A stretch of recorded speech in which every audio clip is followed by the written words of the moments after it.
Hay varios santuarios y varias construcciones templarias, que son varios. La ciudad cercana, la colonia griega, desapareció en un episodio bélico, y este templo quedó al parecer a medio construido, sin seguridad.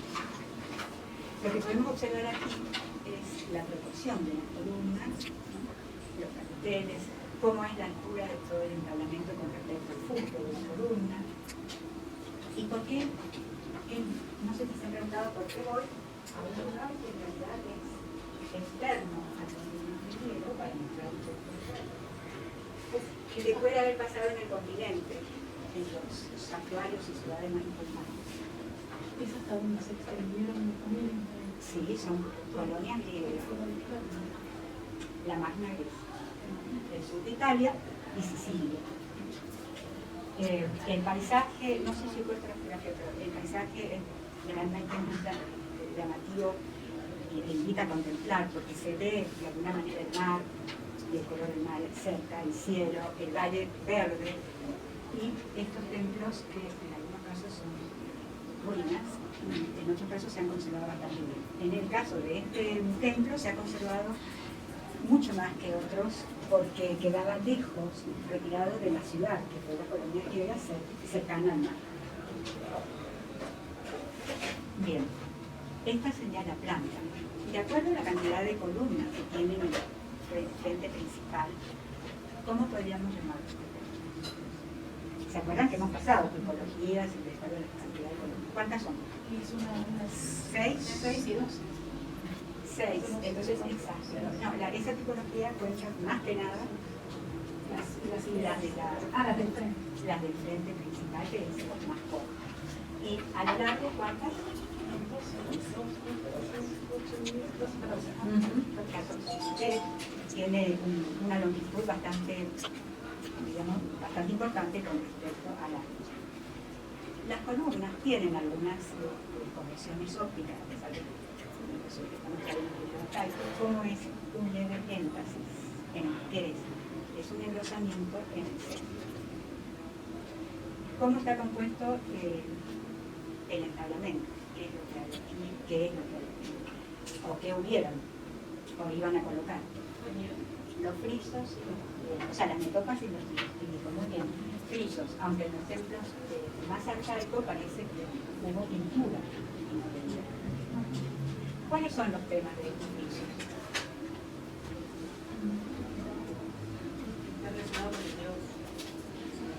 Muy bien, pero ¿de dónde sacan los temas?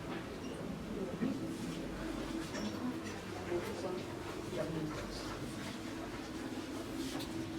Bien, en cuanto a la tela, ¿tiene doble pórtico? ¿Cuántas en el interior? ¿Cuántas columnatas posee?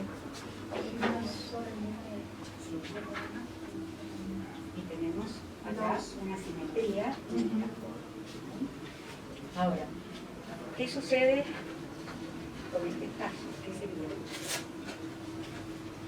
¿Qué sería este espacio? Esa es la naranja. Y esta señal en el piso, o sea, en la planta, en la superficie, ¿dónde? Podría ser un altar o podría ser la imagen del Dios. ¿Cómo se llama la plataforma que tiene tres niveles fundamentales? ¿Cómo se llama? Crepidoma. Crepidoma. Y el nivel superior donde apoyan las columnas se llama estilógato.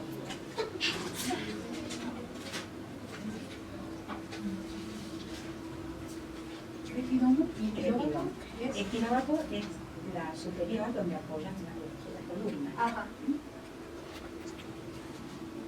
Bueno, es importante ver estas proporciones porque en los templos arcaicos generalmente en algunos casos se da una especie de desproporción, mejor dicho, de crecimiento de toda la parte superior, del remate del frontón, del entablamento, con respecto a la altura de las columnas. Y además también el ancho, el diámetro de las columnas es mucho más notable.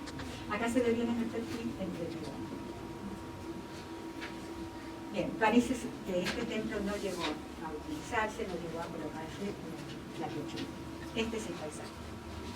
Si alguien va, digamos, un poco hacia la altura, a través del cerro y demás, se ve además del cielo el mar, que es en correspondencia de ese color azul grisáceo, ¿no?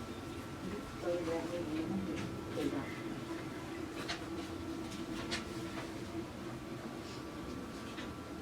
¿Cómo habíamos dicho? ¿Qué habíamos dicho? ¿Tiene algún antecedente la planta del templo griego?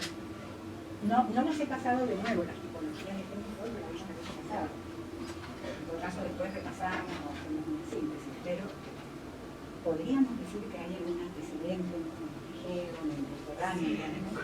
Se tomaba esa estructura que va a ser rectangular. Sí, sí. Continental, en el otro lado. Terminal. Sí. ¿Y cuál era la diferencia? ¿Se acuerdan? Por ejemplo, piensen en el megarón de la reina. ¿Cómo era ese espacio y cómo era el espacio del megarón micénico o en Troya? Digamos uno que tenía que casi parecía una herradura, que era una base, era rectángulo y ese círculo. Y otro era una planta rectangular. Bueno, la diferencia es que el megarón continental es una forma, una unidad constructiva cerrada. Tiene un solo ingreso y realmente podemos hablar de direccionalidad, axialidad, simetría y una forma arquitectónica que encierra la ciudad. Mientras que en Creta aparecen también esos espacios, unidos ahí en las plantas complejas, palacios, también luminosos, claro, pero allí no hay ninguna pared continua. Entonces son espacios abiertos, que fluyen. Las paredes son reemplazadas por pilares y columnas. Entonces nosotros habíamos dicho o sugerido que tal vez algún antecedente, a pesar de ese periodo de olvido, digamos, mitológicamente periodo oscuro, debido a las tradiciones, del arte, etc., igual acá, digamos, se rescata esos antecedentes de alguna manera. La naos es la forma cerrada y la corona de columnas sería una forma abierta. Y siempre van a estar, digamos, en una tensión que podríamos llamar de alguna manera de equilibrio, pero es una tensión dinámica, no estática. Una forma abierta, que son las columnas, y la forma direccional y cerrada de la naos. ¿Por qué se dice eso? Que va a estar en tensión dinámica, porque a veces va a dominar una y a veces va a dominar otra. Tal vez, es decir, son dos formas que corresponden a visiones arquitectónicas, si se quiere, según los antecedentes históricos, de alguna manera diferentes, no voy a decir opuestas, sino diferentes, y acá las vemos en conjunto, las vemos incorporadas en una misma construcción. Y la tensión es porque hay forma cerrada y rodeada por una forma abierta. Pero esta forma abierta, que estamos llamando la corona de columnas, tiene algunas modificaciones. ¿Para qué? Por ejemplo, para que los ángulos de alguna manera produzcan un efecto parecido a una sínfona, una música, es decir, de un ritmo más corto, y esos ángulos quedan bien determinados. Es decir, no se abre. No se abre. El énfasis que hablamos también, que es el engrosamiento en la zona central. Y más adelante vamos a ver también otras correcciones de tipo óptica que están hechas precisamente calculando la posición del observador con respecto a la arquitectura, sobre todo en la Acrópolis. ¿Alguna pregunta? Bueno, esto es una fotografía del interior.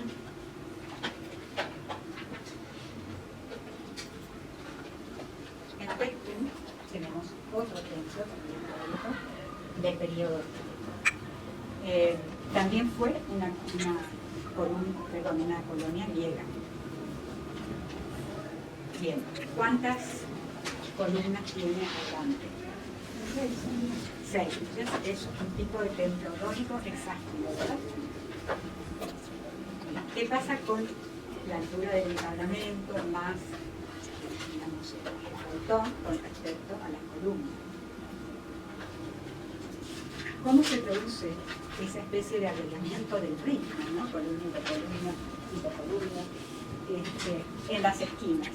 Y se produce porque achican el intercolumna y en algunos casos ensanchan alguna parte de la columna. Tal vez esa columna es más robusta, que las otras que la acompañan. Son dos entonces los recursos: el achicamiento del intercolumnio y probar el ensanchamiento de la columna. Entonces logran cerrar, diríamos, y de alguna manera poner en un equilibrio dinámico esa tensión entre las dos formas, la cerrada y la abierta. Pero finalmente esta forma queda como encerrando, ¿no es cierto?, a la naos. Me preguntaba recién qué dirección o qué sentido dominaba más. Y bueno, en este caso aparece como un templo, como un cuerpo táctico, como una estructura táctica.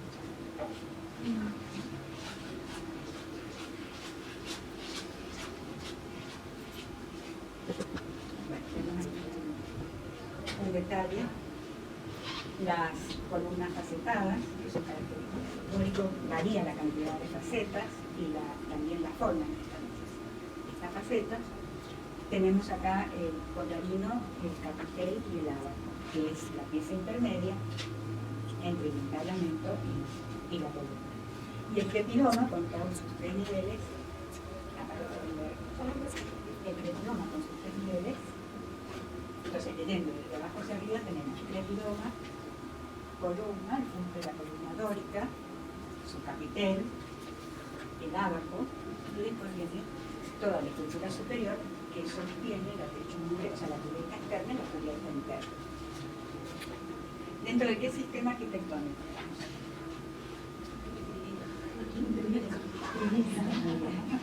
Se nos grabó. En realidad, estas formas arcaicas son más pesantes, más robustas. Las columnas son del templo mismo, prácticamente como un escudo. Bien, esto es el templo de Ehrenfestum, que también está incompleto. Vemos acá una vista general del templo, el tímpano está bastante demolido, y esta es una vista del interior. ¿En qué está construido?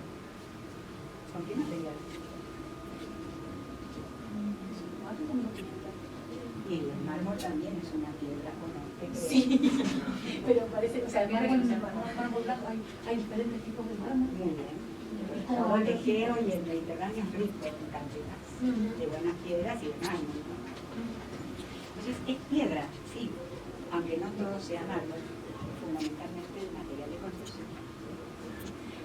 Mientras que los primeros templos, los periodos anteriores al periodo arcaico, por ejemplo el protogeométrico o el comienzo, diríamos, del geométrico, estaban hechos en materiales perecederos. Y generalmente el ritual y los festivales tenían lugar a la intemperie, al aire libre. Acá también sucede esto, porque no puede el fiel ingresar al templo.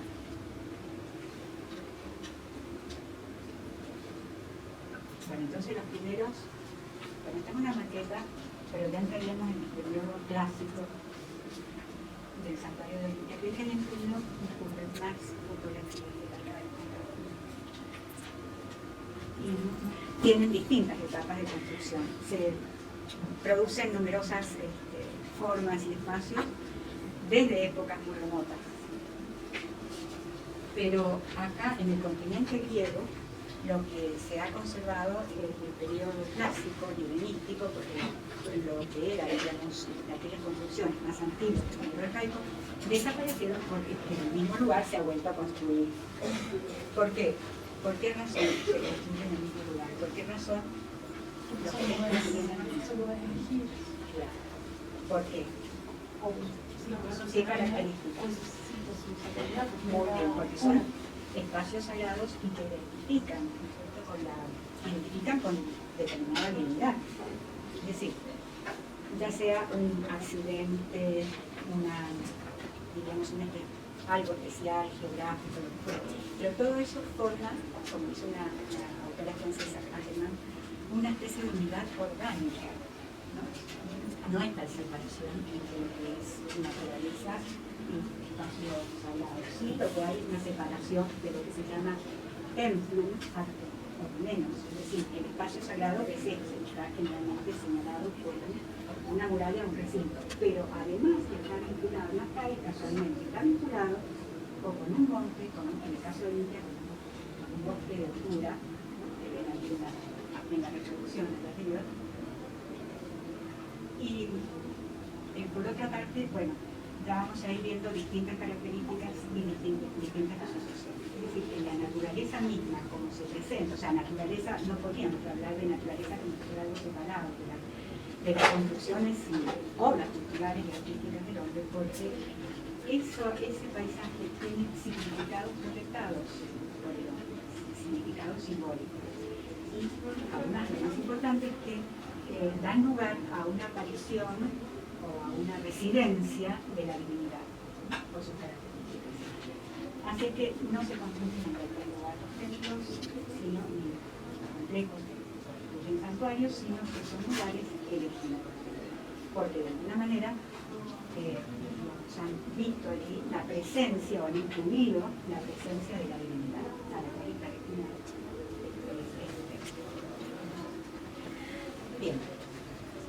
Allí está destinado el santuario de Nitra, que tuvo una, digamos, importante reconstrucción en la época de Pericles.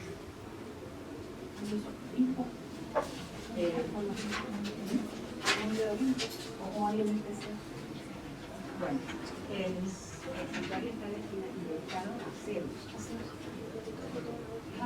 Pero además es un complejo. Este es el templo. En algunos casos se asocia, diríamos, el templo dórico con el altar al aire libre que subsiste de las primeras épocas, ¿no? Incluso tal vez desde el neolítico con el neolítico. A veces también está asociado a un templo de agua, una gruta, en donde se considera que ha aparecido también o que de alguna manera ha estado presente la divinidad por alguna característica. Pero estas ágoras, que aparecen también en la construcción civil en las ciudades, son ya, por sus dimensiones y sus proporciones, corresponden a la época griega. Así que hay construcciones muy distintas. Y este sitio también encierra, digamos, uno de los lugares más antiguos del mundo, que es que tiene una forma geométrica, que será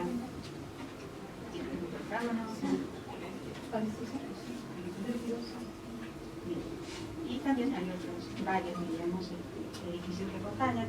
Acá vemos uno que puede ser de gimnasio, a veces también bibliotecas.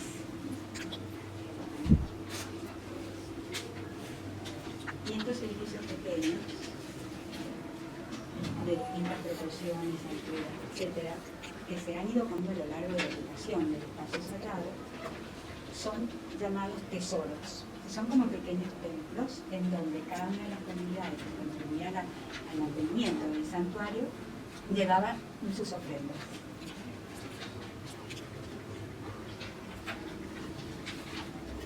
Bueno, pasamos a Atenas.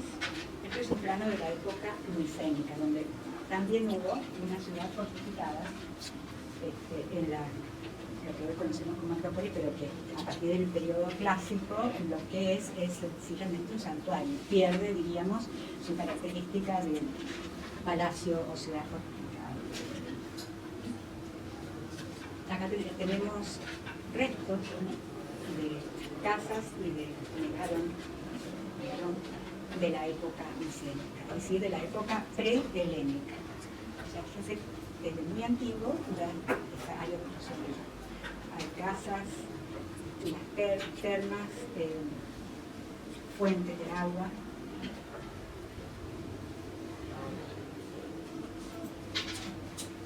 En el periodo arcaico, ¿cómo eran?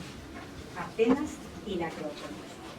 En la Acrópolis teníamos fundamentalmente el templo principal, el de Atenea. También había un pequeño templo de Atenea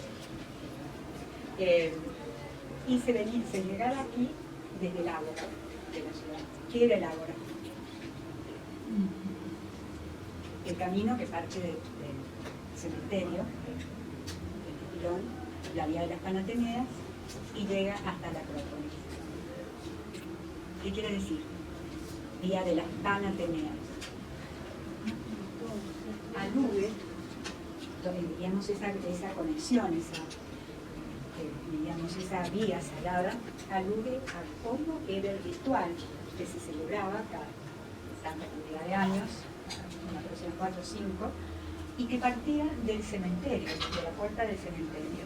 Esto de cerámico exterior se refiere a una zona de necrópolis, y cerámico porque, de alguna manera, bueno, lo que conocemos de cerámica griega, la mayor parte proviene de la necrópolis. La vida de las Panateneas. ¿Y hasta dónde llega? Atraviesa el centro neurálgico de la ciudad, ¿no? Pasa por el ágora, donde están los edificios públicos y sagrados más importantes, los espacios, y llega ¿a dónde? A la Acrópolis. Es decir, que esta disposición, este diseño, está hablando de cómo era el ritual. Una procesión. Una procesión. ¿Y qué le llevaban a tener? Sorprende. Y era diríamos, un tejido, un vestido nuevo cada 4 o 5 años, que lo tejían doncellas. Y también participaban, por supuesto, varones y mucha gente del pueblo. Pero en esa ceremonia no se ingresaba al templo, sino que se llevaba a cabo al aire libre en un espacio frente al templo.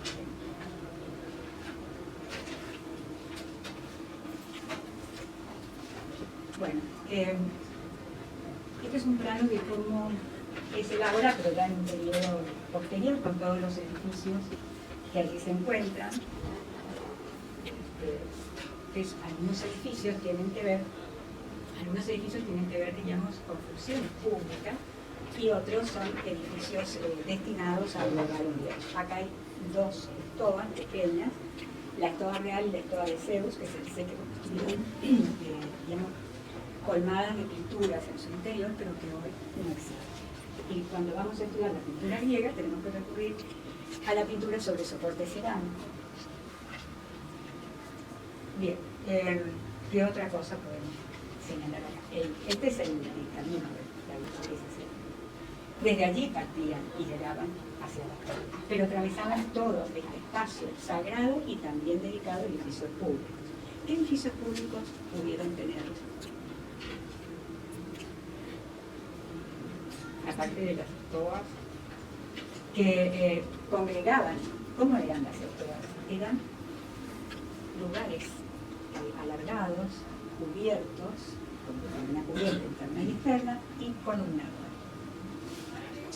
Servían tanto para refugiarse en determinados momentos del clima, como también para negociar, para desarrollar gran parte de la sociabilidad colectiva. No, acá. Lo que me está diciendo, las asambleas se llaman mulete. Tenemos el antiguo y el moderno, número 4 y número 5. ¿Y por qué tenían asamblea?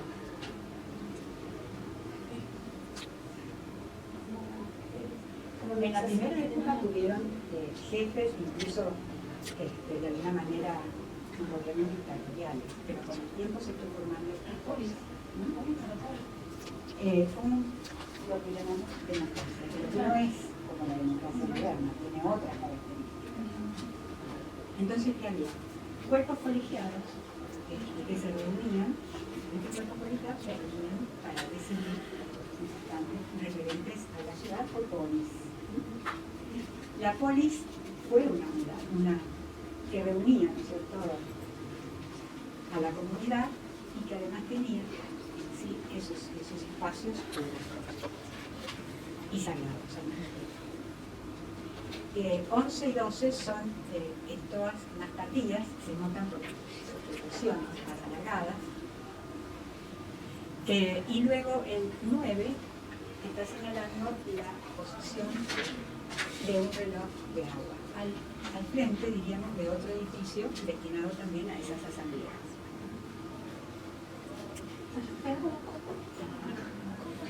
¿Cómo es eso? Yo de los que son, porque hasta el que estaba en el Parque Central, hay uno que no lo he escuchado nunca. Sí. Acá existió un reloj de agua. Es como una poco de esa. O sea, que marca el norte. Si lo dejan en el agua y que se va moviendo la... Como que el imán.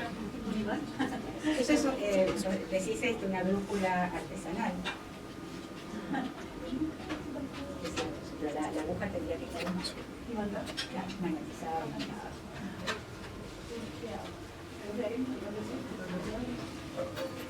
Es una torre, no sé, no la especifico, es una especie de torre. Y el mecanismo, obviamente que es un mecanismo a partir, ¿no es cierto?, del movimiento. Bien, acá hay otras vistas, ¿no es cierto?, de la vía panatenaica hacia dónde, hacia la Panatenaica. Hay construcciones, por ejemplo, son construcciones de la época romana, porque también fue Grecia, no apenas una provincia romana. Y acá atrás tenemos una señal importantísima con la cual está, de alguna manera, ubicado simbólicamente el espacio sagrado.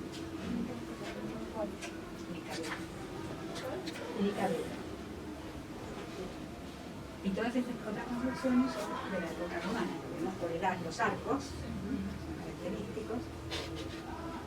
Aquí están el ingreso a la Acrópolis, que tiene un desarrollo arquitectónico importante. Ya lo vamos a ver.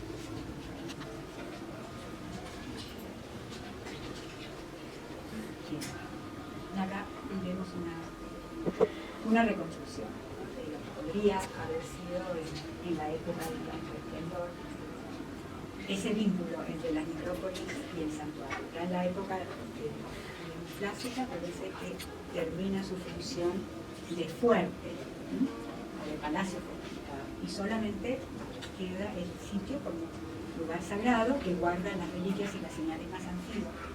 Territorio, por ejemplo, se dice que aquí se guardaba el olivo, era también la sepultura de Cecros, un primer rey mítico en Atenas, de la época micénica, la marca del tridente del dios que luchó, digamos, se enfrentó con Atenea sobre una piedra, ¿sí? Sobre la piedra donde, o sea, todo el mito está contenido, digamos, en el caso sagrado.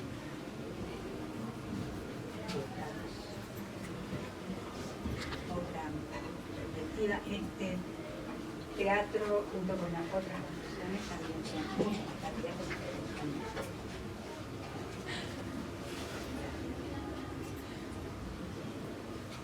Este es el reformado de la posibilidad, porque es nada menos que la planta del Partenón. Pero no sé qué he hecho yo que hice mal porque se ha deformado, y les explico por qué se ha deformado. Porque si bien es más ancha, la nave ya en esta época es una de las invasiones. En la época clásica, la nave es mucho más amplia, sentido transversal, pero las proporciones a través del eje longitudinal las veo raras, me parece que algo se movió. Pero sí podemos hacer un poco el análisis de la planta. De acuerdo a las columnas y la proyección horizontal de columnas, ¿cuántas tiene en el frente principal? 8. ¿De largo? 16 más 1. 17. Porque si bien hay una tendencia muy importante hacia la simetría, la axialidad, ese juego de formas abiertas y cerradas, entre la columna de columnas y la naos, que es un espacio cerrado, si bien sucede esto, pero ¿qué pasa, digamos, con respecto a una simetría? La simetría bilateral, por ejemplo, que se da en el cuerpo humano. Los griegos tenían un sentido, digamos, muy refinado de lo que era la armonía, la simetría.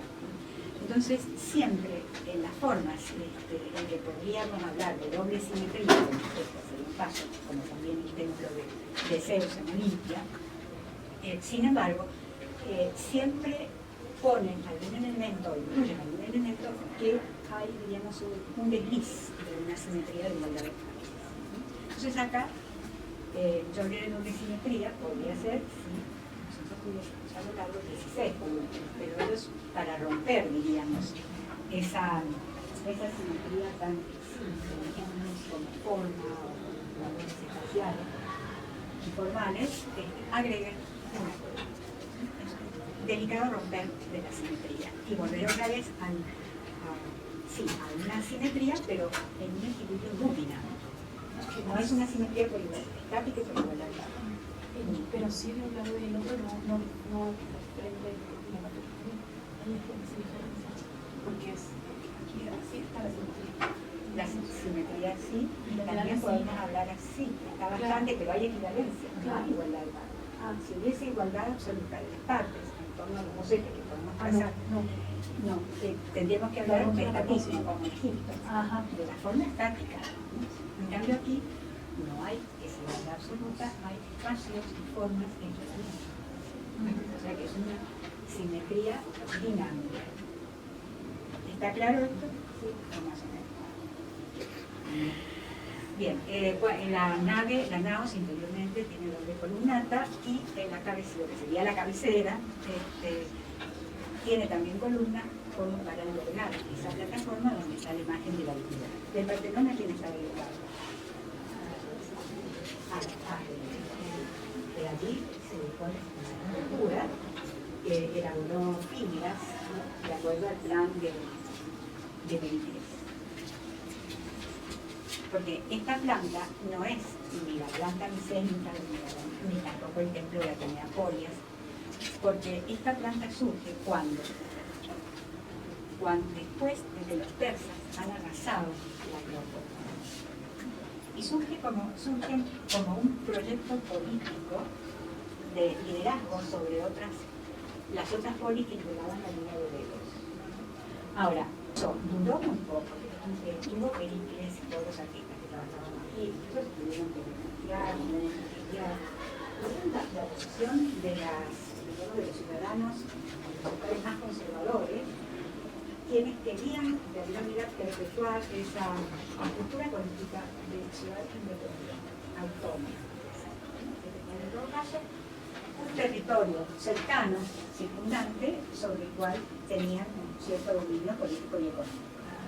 Así es que el hecho de que tomara la Liga de Delos, que fue creada a través, digamos, de acuerdos y de aportes económicos para poder hacer frente a los persas, varias polis, bueno, tomar la Liga de Delos y querer liberar, porque trajeron el Concilio de Delos hasta acá. Delos es una entidad, lo trajeron a la Acrópolis, de hecho fue usado el tesoro para reconstruir la Acrópolis en un plan, digamos, monumental. Pero se pudo reconstruir, etcétera, pero el plan de Pericles de liberar una gran cantidad de polis fracasó. ¿Por qué? ¿Por qué pasó? Porque estaban muy, digamos, interiorizados en la psiquis y en la imaginación griega, ese mundo por la ciudad, una ciudad que gobernaba en este caso, diríamos, de reyes y dictadura, gobernado por asambleas, es decir, la asamblea de los ciudadanos.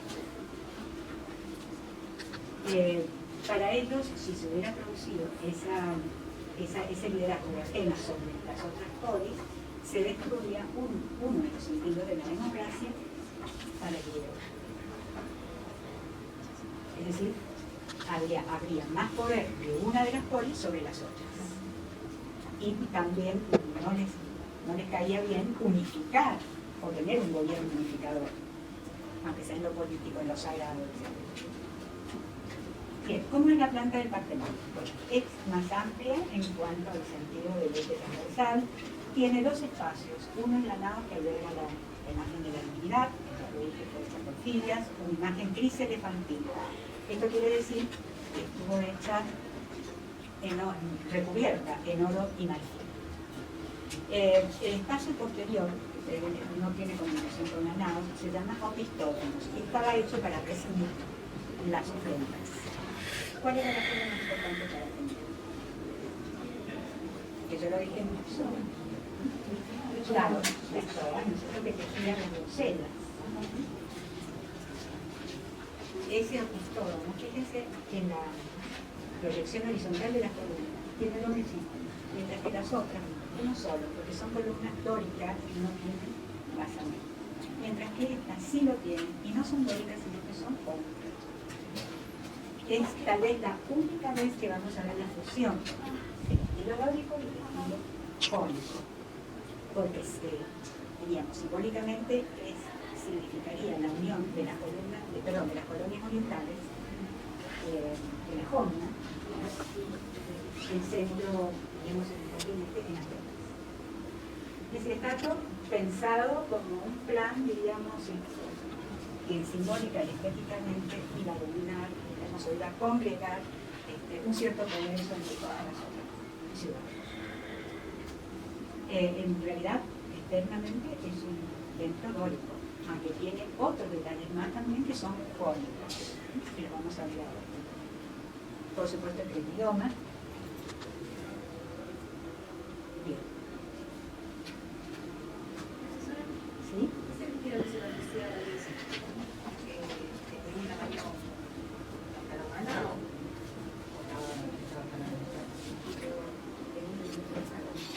Las características del templo dórico, el cretidoma. ¿Qué es el cretidoma? La triple base, ¿no? Esos son tres cuerpos, el kilómetro es donde se apoyan las columnas. ¿Y qué vemos acá con respecto a los templos dóricos? ¿Qué es con el diámetro? Más esbelta, mucho más esbelta. Y parecería también que los intercolumnos son bastante. Cambian las proporciones entre elementos, o sea, forma arquitectónica y espacios. Ahí sí, siempre es el mismo, parece ser totalmente, pero no lo es tanto regular, no es el ritmo entre columna y columna. Porque acá también sucede lo que expliqué en Segesta, que ese ritmo se abrevia, ¿no?, en los ángulos, y la columna crece, el diámetro, la columna angular crece el diámetro, mientras que el intercolumno se abrevia. El ritmo se produce se llama música nacida, se abrevia. Y eso es para remarcar, digamos, los vértices. Y por otro lado, también acá, digamos, para formar un cuerpo, se ha visto como un cuerpo histórico, y además hay otros elementos dentro del Partenón que sufren o no sufren, que son sometidos a ciertas correcciones de la forma, podríamos decir metafóricamente en sí, para que al ser vistos a determinada distancia, cuando la procesión entra por los clotillos y sale al espacio abierto donde se va a realizar la ceremonia, lo primero que ve es la estatua de Atenea Promachos por un lado y el frente más importante del Partenón. Pero a esa distancia el observador, digamos, si no tuviese estas correcciones en función de esa distancia de la mirada, se verían las columnas como viniéndose abajo sobre el mismo procesante, digamos, el espectador, se verían ciertas deformaciones. Entonces, ¿qué es lo que pasa? En este caso hay, por supuesto, un énfasis, pero muy leve, porque han visto que las proporciones acá han cambiado, entonces los juegos.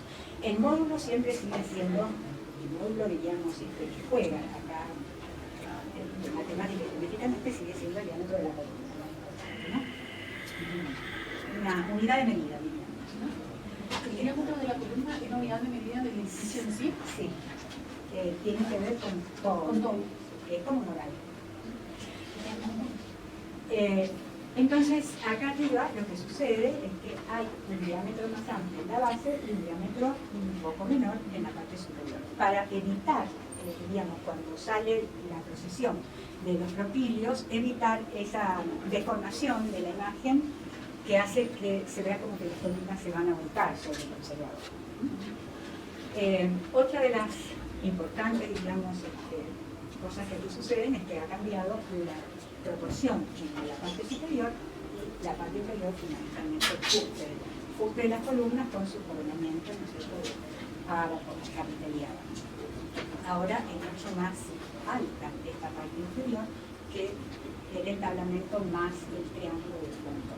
Y por otra parte, los ábacos, ¿no?, que es esa pieza intermedia entre el fuste y el entablamento, han reducido su vuelo, porque en el caso de otros templos dóricos, como el periodo arcaico, parecía que sobresalían como si fueran sombrillas, en algunos casos, como vieron en Segeta, sobre todo en Pestre. Mientras que acá quedan encuadrados dentro de la misma línea del entablamento. Entonces son cambios importantes ya en el periodo clásico. Bueno, hay otras. También se habla acá de la proporción armónica que se ha aplicado y estudios. Les voy a escanear para resumirles un estudio sobre esta proporción armónica que proviene de una estética de la figura, ¿no? ¿Cuál es la proporción armónica? ¿Cómo está la técnica? Uno que no termina. Sí, 18, 6. ¿Y cómo se llama ese número?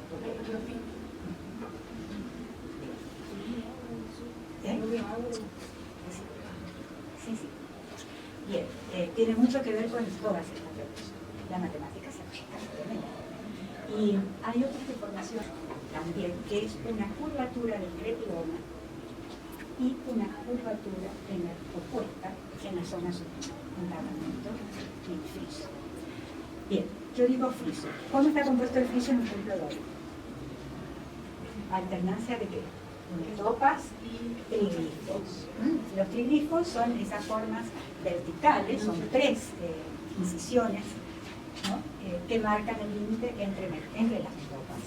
Hay un ritmo entre metopas y triglifos que se corresponde también con las columnas del cretidoma. No están puestos, diríamos así, de una forma casual o descoordinada, sino que hay ritmos muy precisos y muy interesantes para estudiar porque aparece con más fuerza diríamos, ese concepto que forma parte de la BDSA griega, que es la simetría,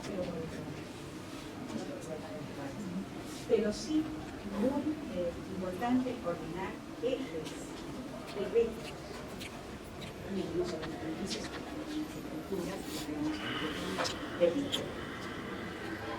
Bueno, triglifos y metopas. Los frontones, las esculturas, por supuesto, tenemos que buscarla, y la mayoría de las metopas entre el Museo Británico, el Louvre y, bueno, otros museos. Pero por dentro, el muro de la nave representa justamente el ritual, la procesión de las doncellas y los caballeros que llevan la ofrenda del vestido que han tejido, o la capa que han tejido para la linda, para tener. Entonces, no solamente en el interior se da esta fusión de los estilos, sino también en el exterior, ¿no?, en el programa escultórico. Es muy interesante también el programa escultórico para analizar, porque ahí también han tenido en cuenta la distancia del observador, o sea, la distancia de visión de quien lo observa.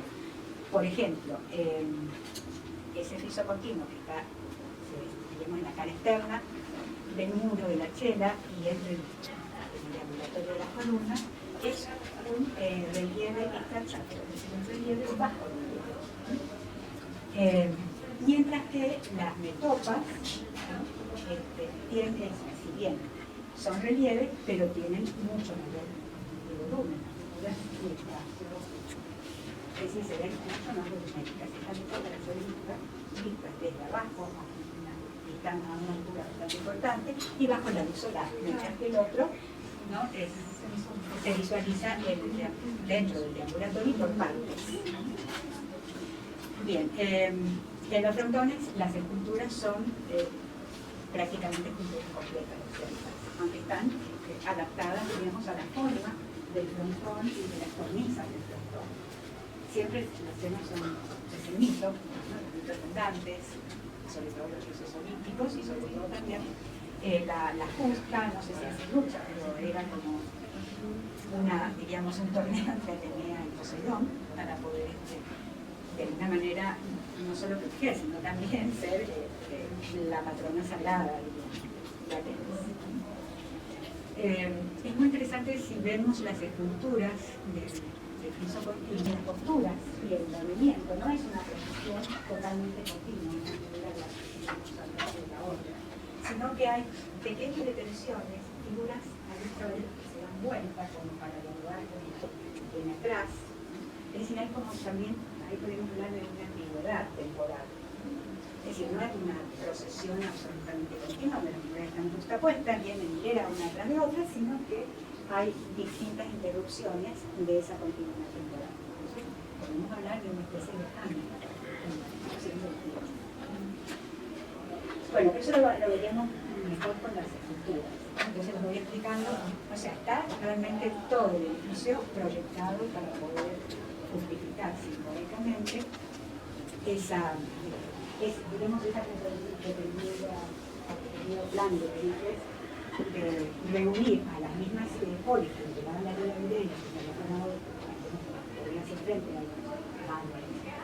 los griegos terribles y cabros contra los persas, y él lo que quería hacer era liberarla, y nunca habló de un gobierno unitario, de un gobierno, digamos, tipo tiránico, como podrían ser los estados asiáticos, pero tuvieron movilización terrible porque era muy fuerte la otra de los pobres, con sus propias asambleas de ciudadanos, habían categorías también de ciudadanos. Y no piensen, yo les voy a subir un artículo pequeño, porque en realidad hay libros, incluso con un filósofo contemporáneo muy importante, Cornelius Castoriadis, que trabaja sobre Grecia y la democracia ateniense, pero lo que les voy a hacer subir un artículo que creo que no tiene más de 5 páginas, pero él explica muy bien qué se entendía por democracia en Atenas, ¿no? Porque no era el mismo tipología de gobierno, por ejemplo, ni en otras polis, y mucho menos en las colonias orientales, en Japonia, porque tenían una influencia mucho mayor de aquellos estados orientales, autocráticos, gobernados en algunos casos arbitrariamente desde el punto de vista de un ciudadano griego ateniense. Bien, no es la democracia que nosotros hoy conseguimos. Hay dos cosas que relata Castoriadis. Él dice que sí, era el gobierno del pueblo, pero ¿quiénes eran? Los ciudadanos y pobladores, no todos. Y que si bien filosofía griega creó la idea de una especie de universalidad del pensamiento, sobre todo los filósofos presocráticos, cuando buscaban esa materia única de la cual se había hecho el creador del mundo, por ejemplo, algunos de estos presocráticos hablaban de la tierra, del agua, del fuego, casi una poesía de estar en esa materia básica para ellos. ¿Cuál era la materia que integraba todo el cosmos, todo el mundo? Pero, sin embargo, a pesar de esa tendencia a la universalidad, la democracia ateniense, dice muy bien Castoriadis, no fue una democracia universal, porque en la polis había ciudadanos, pero no ciudadanos, había también esclavos, sí. Y además había ciudadanos de primera y de segunda. Los extranjeros nunca podían crear ciudadanos. Eso fue también luego mucho más adelante, en la época de Alejandro Magno, grandes discusiones con sus escritores, nada menos que Aristóteles. Alejandro Magno, por una cuestión de estrategia política, quería darle ciudadanía a muchas de las colonias que fue juntando en cierta Oriente, y Aristóteles se opuso. Dijo, no, ciudadanos son los atenienses. ¿Cómo le van a llamar atenienses a una Alejandría que queda en el medio de Mesopotamia y otra en la India? Pequeños en ese momento como opuestos o estaciones que asegurarían, digamos, esa aparición médica, pero mucho más adelante. Bueno, esta es la... No sé si quieren hacer un ratito de recreo o... No sé ni qué hora es. Las 5:30, ¿no? Ah, 4:30. Bueno, seguimos un poquito. Esta es una reconstrucción del plan de la Acrópolis en esta época de Pericles y Fidias, un grupo de intelectuales y artistas que reúnen a su alrededor. Porque aquí trabajaron, bueno, como arquitectos, trabajaron 2 o 3 destinos, modelos, calígrafos, pero respondiendo de alguna manera al plan ideado intelectualmente por Pericles, con el asesoramiento de Fidias. Bien, generalmente los santuarios tienen muy bien marcado su ingreso. A veces hay un solo ingreso, otras veces hay 2 o 3, pero el ingreso principal siempre está marcado en una dirección de la muralla que lo rodea y lo rodea. En este caso, además, el ingreso está indicado por una estructura arquitectónica casi templaria y con un desarrollo tridimensional muy importante. Este tipo de ingreso al espacio diríamos el pasaje hacia el espacio sagrado. Aquí está el espacio donde se realizan las ceremonias públicas. Este paso se llama propilio y tiene un desarrollo tridimensional y arquitectónico. Hay un eje, digamos, para la prueba, un eje que indica por dónde hay que acceder a través de ese punto. Ese eje está indicado por una mayor separación entre las columnas y en el interior también. Entonces se va ingresando por allí la procesión que viene desde el camino de las Panateneas, desde el Pilón, y además interiormente también tiene varias graderías, varios escalones, porque tiene que salvar un desnivel entre esta pequeña placita del ingreso y la parte más alta de la Acrópolis. Además, si ustedes se fijan, hay una simetría, pero también delicadas liberaciones de esa simetría estricta. Es decir, hay equivalencia de partes. Está este espacio que de alguna manera tiene alguna equivalencia con estos volúmenes de acá y con el templo de Atenea Nike. Allí, o sea, Atenea victoriosa. Es un pequeño templo.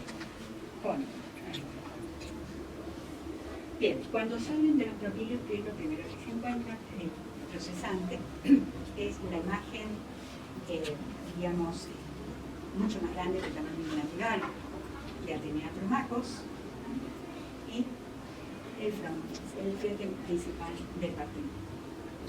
Al ingresar al espacio ritual,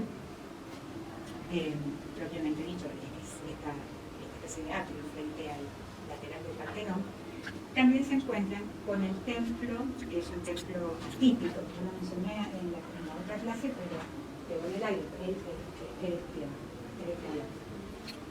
¿por qué es atípico? Porque tiene 3 naves, y además porque también hay una fusión de los conceptos dórico y corinto, pero tiene 3 naves, cuando el prototipo, el canon del templo dórico y jónico, aún en esta época, es por una sola nave. Y acá tenemos 3 para la fecha. Probablemente la complejidad de ese plan arquitectónico se deba a las distintas divinidades y a, digamos, ancestros destinados. Y hay también todo un tema mítico, de laurel del olivo, de Atenea, la marca del tridente, todo eso, el tridente, o sea, es una piedra, la que se supone que quedó la marca del tridente. Es que la golpeó, se quedó en 3 minutos. Claro, la golpeó para que saliera agua.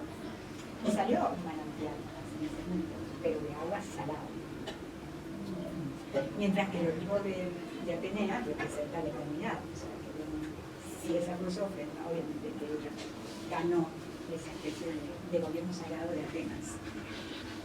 Y además hay otra nave pequeña que subterráneamente da ingreso a la tumba de Cephros. Ya lo expliqué porque es mítico. Bueno, como verán, es bastante complejo todo el plan. Hay también una biblioteca aquí. Es calcoteca. calco, hay esculturas y también objetos.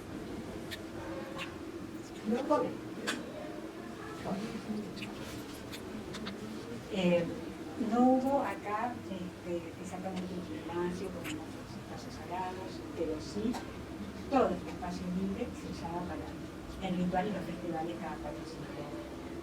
Cada 4. ¿Alguna pregunta? Esto es un dibujo, ¿saben qué? No me acuerdo ahora de qué es un arquitecto contemporáneo. Dije, lo voy a poner y ahora no me acuerdo cómo se llama. Es un dibujo hecho con otro. Esta reconstrucción creo que está en el museo. Acá vemos como que se despliegue casi como templario del pórtico de ingreso. Es como un templo, solo que interiormente tiene distintas columnas. Una Madonna como la piana. Bellísima. No sé, ahora el ingreso es algo de especie de escalones. Sí, Grandes y regulares. y al estar esto en restauración, ¿ha cambiado el lugar de ingreso o sigue siendo Sigue el siendo el mismo, pero está mucho más, obviamente, pero está todo en restauración. Yo no sé qué, hay como máquinas alrededor, con pedazos con bloques de mármol, yo no sé qué realmente está desarmado para restaurar y qué no. Porque tal vez hay cosas que están más armadas en realidad y como están en restauración y hay muchos bloques alrededor, está desarmado pero para restaurar. Claro. Entonces no, hay cosas que estaban bastante desarmadas. Y no Había columnas desarmadas. Había columnas desarmadas y no se podía ingresar Y se ven demasiado cerca. esos libros. Sí. Además con un orificio Con un orificio central que y tiene se ve que que ver son con la impactación y compacción del material. Sí. Y se puede observar algunos de los ganchos que usaban de bronce. Yo no sabía si era algo contemporáneo, por ahí, no sabía distinguir que era más actual que era antiguo. Traté de sacarme lo que había vendido más posible. Es bellísimo. Yo no estoy manera, espero que lo disfruten. No, Yo me voy a... hay varias cosas también sobre esto. Sí. Bueno, el módulo, como yo les dije, que es la velocidad de medida, como el puño con el flash. Y luego este estudio sobre la aplicación de la proporción. Hay algunos gráficos algunas discusiones respecto al tema,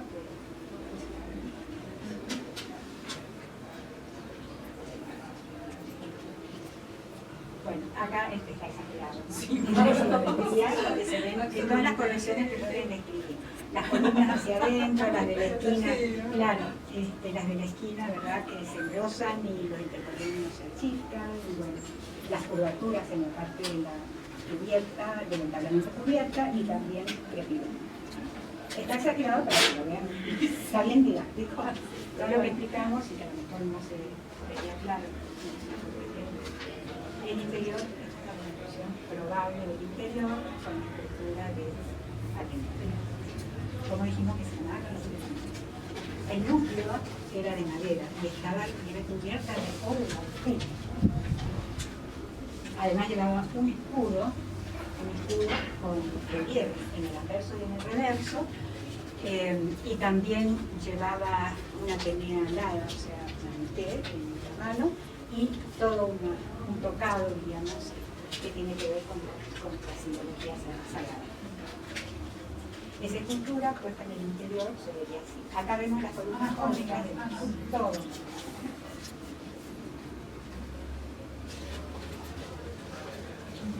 Esta no es está mucho mejor, pero se ve cuando se ve. Realmente un caos, esperemos que se viene pronto. Como les dije, vuelvo a repetir, cuando veamos esculturas vamos a ver algunas imágenes de mitopas y también algunos fragmentos de tipo interior y algunas esculturas que han sobrevivido del pórtico, pero están en museos europeos. Y a pesar de que la iglesia sistemáticamente viene reclamando la devolución de las obras, piezas, no lo han encontrado. En realidad, todos los otros casos, cercano Oriente, en Norte de África, muchos de los lugares explorados por misiones, supuestamente, pero no son muchos de los científicos, pero algunos son depredadores. Toman piezas y demás y las sacan sin ningún control, a veces tampoco declarándolo, ¿no? del gobierno del país en que están sacando piezas. Así es como muchísimos museos europeos y norteamericanos tienen piezas originales, de ese campo, del alma.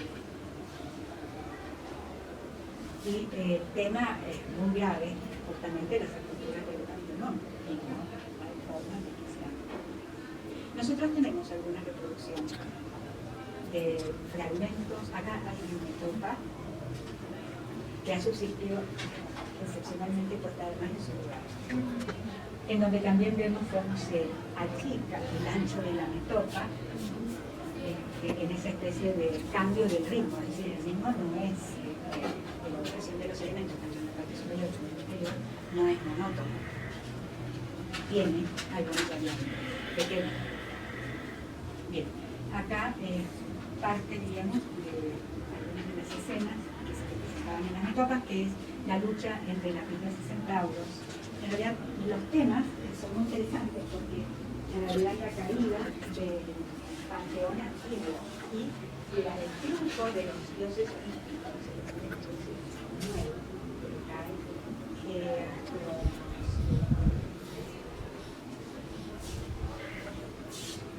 hay un trabajo que yo les voy a dar aquí sobre que se titula El hombre Jean-Pierre Bernard, que es un estudioso de la Grecia clásica, en donde él explica varias cosas sobre cómo sentía el hombre griego, pero que no solo una subjetividad aislada, sino es una subjetividad que está inmersa en una colectividad, por lo menos en sus grupos, aunque no son todos ciudadanos, pero siempre hay algunos claros de esa ciudadanía que forman grupos por distintas razones. Entonces él explica cómo esa subjetividad en su vida colectiva de todo ese grupo, cómo vive, cómo siente la religión, la economía, la vida cotidiana. Es un trabajo muy interesante y cortito. ¿Puedo repetir, profesor, el nombre del autor, por favor? Sí, Jean-Pierre Bernard, con B corta, B corta, N-A-N-T. Jean-Pierre separado por un guión. Bueno, Grimal también es un inventor de sobre mitología.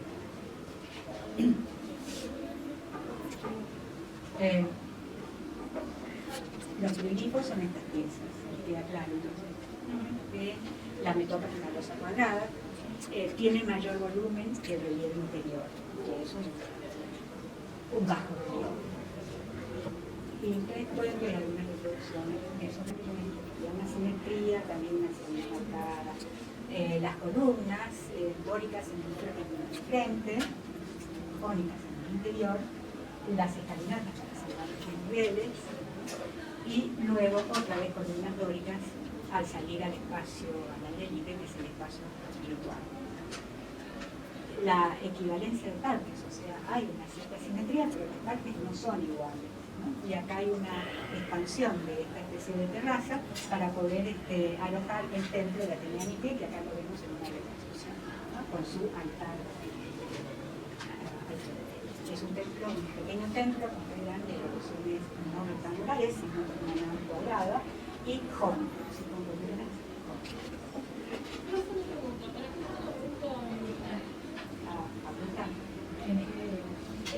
hay una universidad de orientación, hay diversidad, no hay una orientación exacta o rígida, específica. En algunos casos, de acuerdo a lo que dice la estudiosa de la Universidad de Bremen, ella ha hecho un estudio sobre esa formación, en realidad no es tanto con los cardenales, sino con otros santuarios, incluso santuarios que a lo mejor ya no se usan porque es una lupa o es un altar al aire libre, que está destruido, solo es una piedra, ¿verdad? No hay que trabajar en nada más. esa conexión entre los santuarios y también con los elementos de la religión.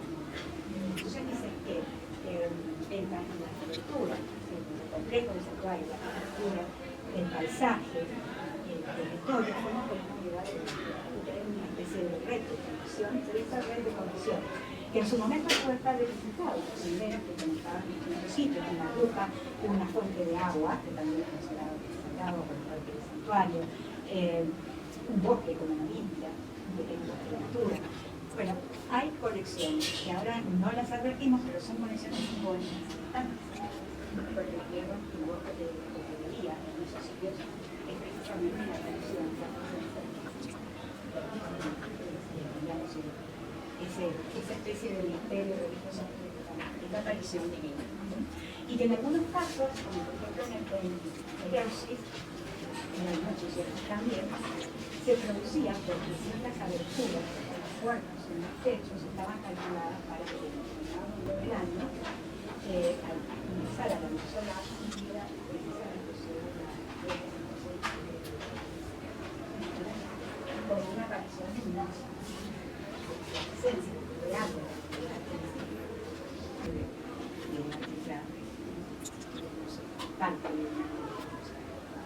estas esculturas las realizó Alcamenes, y si las comparamos con los relieves y demás, el techo consigue el sur y lo que trabajó con un tipo de construcción, porque no podía, porque solo enfrentar todo ese programa escultórico, ¿no?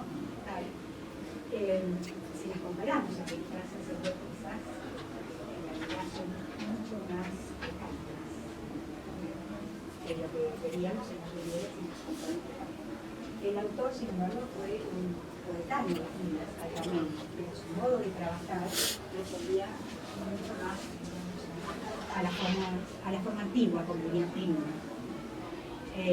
Así que son formas columnares que aluden más que nada a esculturas de la región, de las colonias pobres.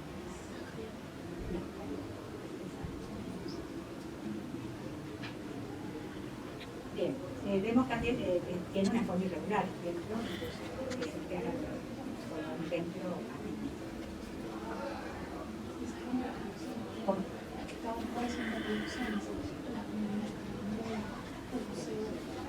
Sí. Y la otra cosa, hay tres pórticos. O sea, tres horas, lo señalamos, tres naos, tres pórticos, y por otra parte, el cruzamiento y ese pórtico tan importante con las cariátides.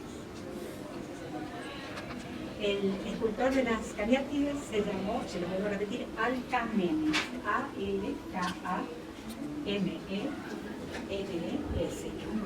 Alcamenes, Alca, pero con K.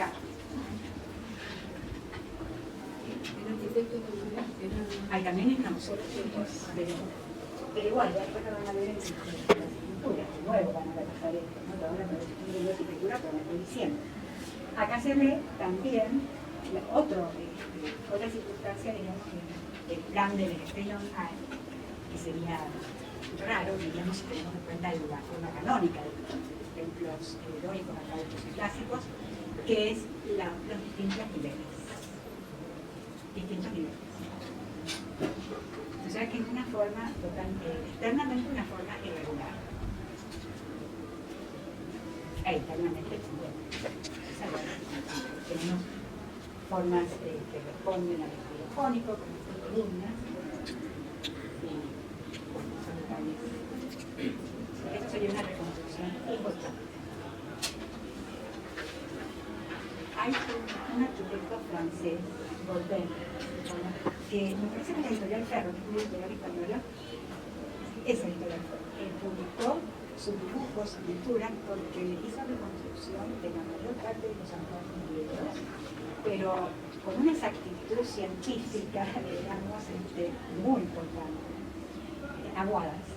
En internet se pueden ver algunas, no todas, pero sí algunas reconstrucciones, son muy interesantes.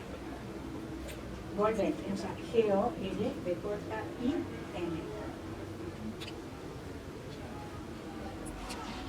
Bien, en esta reconstrucción vemos no solo hay bajo relieve, sino además pintura. Y en colores, que de acuerdo a los estudios cromáticos de los edificios, basándose en restos de pintura que han quedado en edificios, sueltos, predomina entonces el azul, el oro, el rojo. Una fotografía del interior, pero bastante. Ahora esto todo va a lucir, porque supongo que en algún momento van a corregir la instalación. Y lo que pasa es que el financiamiento es lo más terrible. Una vista de lejos. También está en restauración.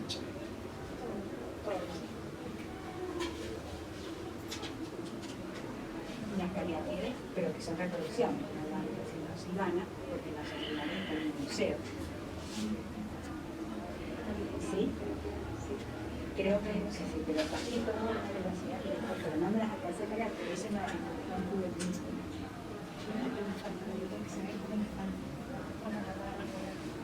No, la forma es mucho más, tal vez, arcaica que las relieves, porque esa forma casi como de columna, la técnica de los pliegues, pero que no sigue exactamente la anatomía humana.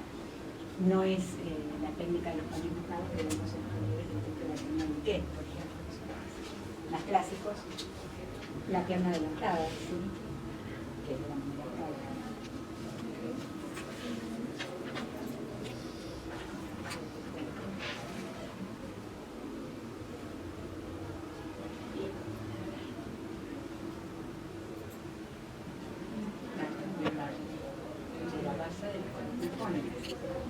Porque las columnas cónicas tienen base, y las dóricas no. Una base que tiene distintos almohadillados y volúmenes, incluso espacios negativos, y varias decoraciones. También están facetadas, pero esas facetas, las aristas sobresalen y los espacios están suavemente rendidos en una forma curva. Tiene todo trabajo de escultor.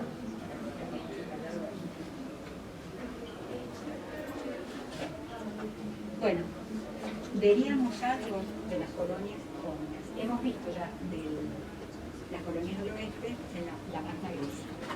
¿Qué lugares actuales componen la Magna Grecia? Sicilia y el sur de Italia. Y las columnas al oriente,